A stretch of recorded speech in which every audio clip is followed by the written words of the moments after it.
Catéchisme de l'Église catholique, la profession de foi. Article 3. Jésus-Christ a été conçu du Saint-Esprit, il est né de la Vierge Marie. Paragraphe 1.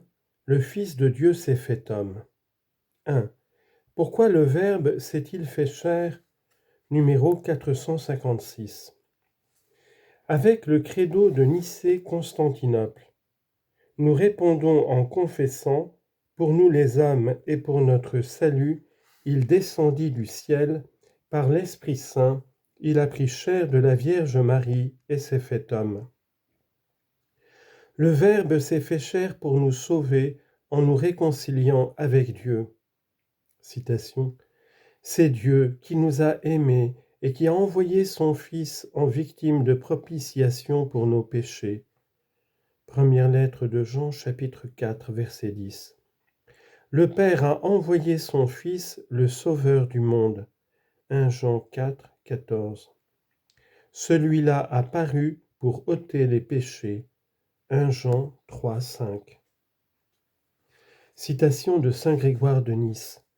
Malade, notre nature demandait à être guérie, déchue à être relevée, morte à être ressuscitée.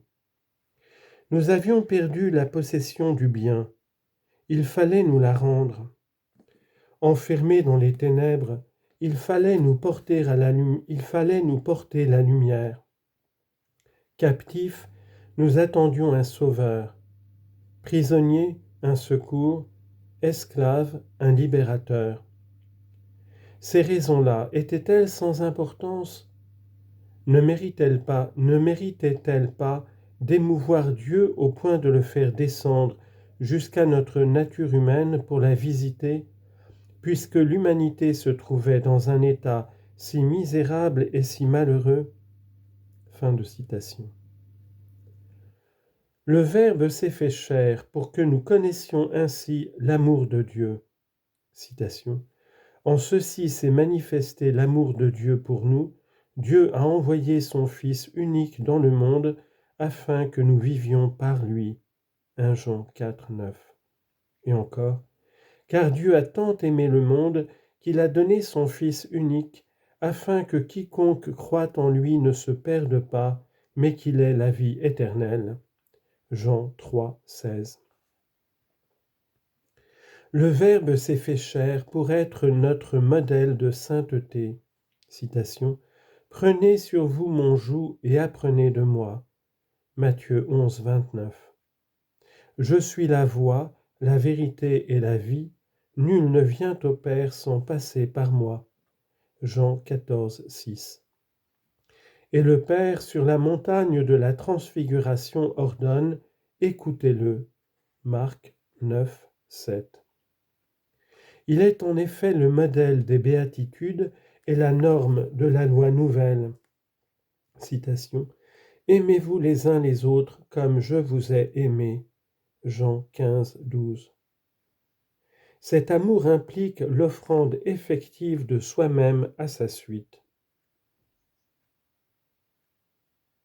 Marc 8, 34. Le Verbe s'est fait chair pour nous rendre participants de la nature divine. 2 Pierre 1, 4. Car telle est la raison pour laquelle le Verbe s'est fait homme, et le Fils de Dieu, Fils de l'homme, c'est pour que l'homme, en entrant en communion avec le Verbe et en recevant ainsi la filiation divine, devienne fils de Dieu, comme le dit saint Irénée.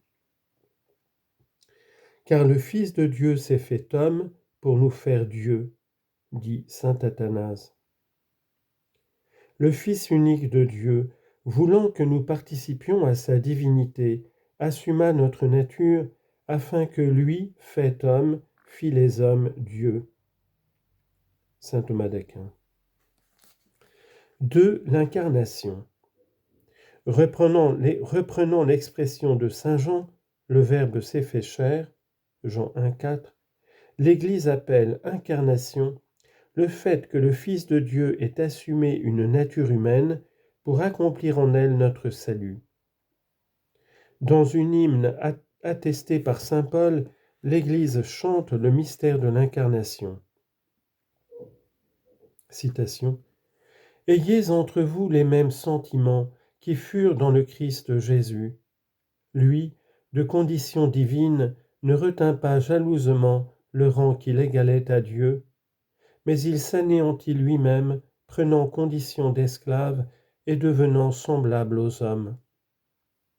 S'étant comporté comme un homme, il s'humilia plus encore, obéissant jusqu'à la mort et la mort sur la croix.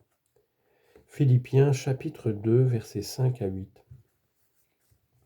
L'Épître aux Hébreux parle du même mystère.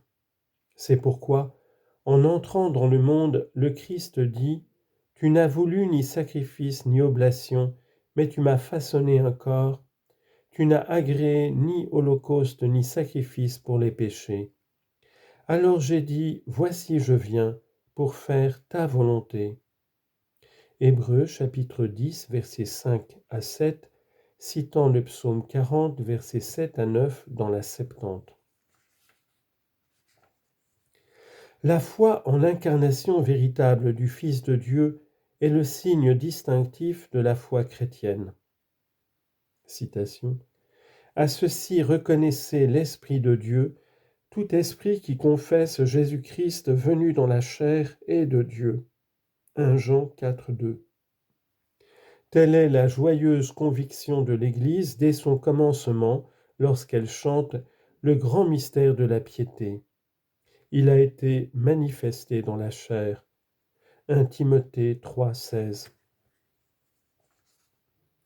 3. Vrai Dieu et vrai homme. L'événement unique et tout à fait singulier de l'incarnation du Fils de Dieu ne signifie pas que Jésus-Christ soit en partie Dieu et en partie homme, ni le résultat du mélange confus entre le divin et l'humain. Il s'est fait vraiment homme en restant vraiment Dieu. Jésus-Christ est vrai Dieu et vrai homme. Cette vérité de foi, l'Église a dû la défendre et la clarifier au cours des premiers siècles face à des hérésies qui la falsifiaient. Les premières hérésies ont moins nié la divinité du Christ que son humanité véritable. Entre parenthèses, docétisme gnostique. Dès les temps apostoliques, la foi chrétienne a insisté sur la véritable incarnation du Fils de Dieu venu dans la chair. Confère 1 Jean 4, versets 2 à 3 et 2 Jean, verset 7. Mais, dès le IIIe siècle, l'Église a dû affirmer, contre Paul de Samosate, dans un concile réuni à Antioche, que Jésus-Christ est le Fils de Dieu par nature et non par adoption. Le premier concile œcuménique de Nicée, en 325, confessa dans son credo que le Fils de Dieu est engendré, non pas créé, de même substance, en grec homoousios, que le Père, et condamna Arius qui affirmait que le Fils de Dieu est sorti du néant et d'une autre substance que le Père.